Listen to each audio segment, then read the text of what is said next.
This is the final lesson, Level 3, Lesson 3 of Scrapple from the Apple and Honeysuckle Rose.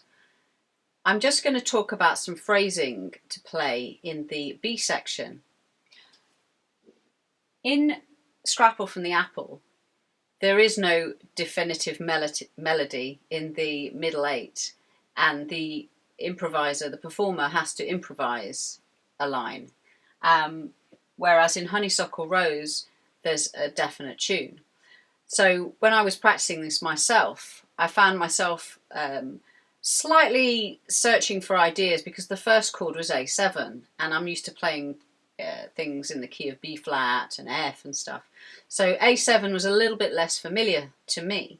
So I decided to write a couple of licks to fit that section, and I wanted to share them with you. So the first lick begins on the sharp 11.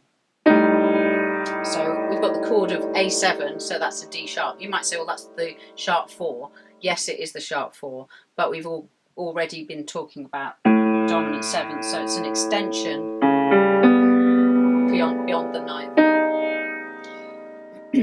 So this is the lick. It starts on the sharp 11, but the rest of the notes are from the normal mixed Lydian scale. So this is often called the Lydian dominant, which again is in my jazz snippets, but here's the mixed Lydian scale. And Lydian dominant, we're just putting in a sharp 4. So when I play a scale, I tend to call it the sharp 4, but as a chord, I call it the sharp 11. But they're the same thing, really. Okay, so this lick sounds like this. And you might notice that it has a similar feel to the tune, which goes.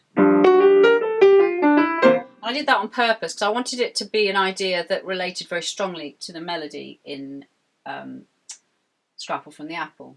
So I'm going to play what I wrote for the 4 chords, and I haven't put in any of these substitutions or anything. So here we go.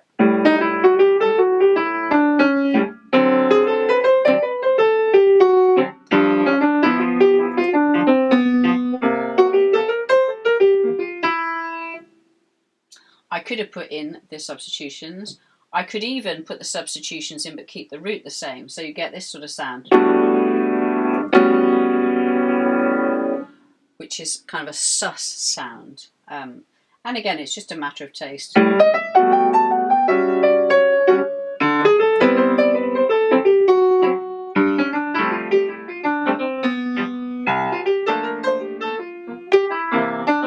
I slightly varied it there at the end, and that is something that I would definitely encourage the improviser to do, which is start to vary the licks.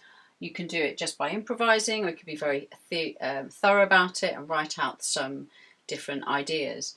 I'm going to play the first lick, and then after that I'm going to improvise some ideas that are based on that lick. So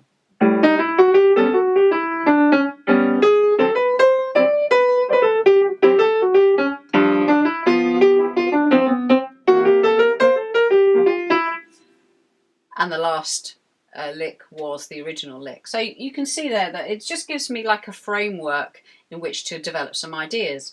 I also wrote another lick, this one for Scrapple. This one starts on the 9th. So here's A7, and there's the 9th, and this sounds like this. I'll do it in the key that in the right range I've written it. 1, 2, 3, 4. I'll do that again. That was the correct rhythm. And then I did it in with a D7 chord starting on E, and so on. So I'll play that in time. Every time I play the lick, it's just merely transposed to fit whatever the chord is.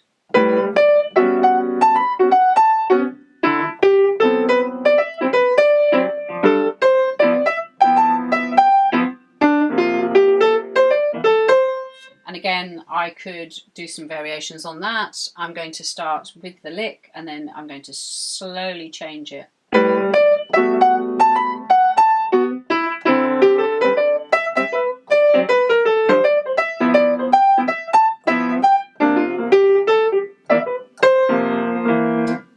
what happened quite at the end there, but you get the general idea. So those are a couple of ideas that I used for Scrapple, and I was also learning it with two hands, playing the tune in unison, and that was something I practiced.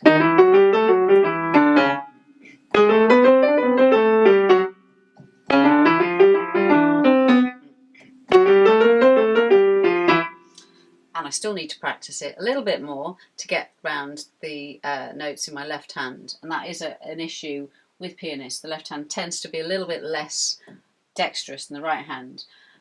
That kind of work will definitely help if you want to do improvising with the hands in unison, which is a great skill to have, and I'm still working at it.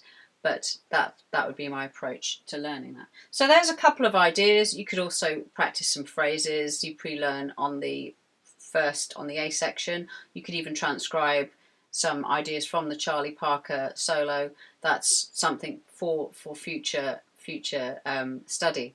But that's lesson 3, level 3. Thank you for joining me, Andrea Vicari.